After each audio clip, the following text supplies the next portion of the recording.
اللہم صلی علی۔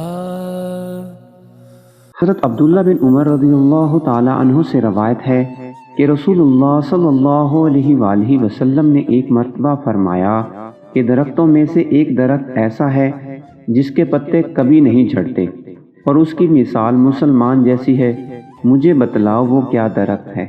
تو لوگ جنگلی درختوں کی سوچ میں پڑ گئے اور میرے دل میں آیا کہ میں بتلا دوں کہ وہ کھجور کا پیڑ ہے۔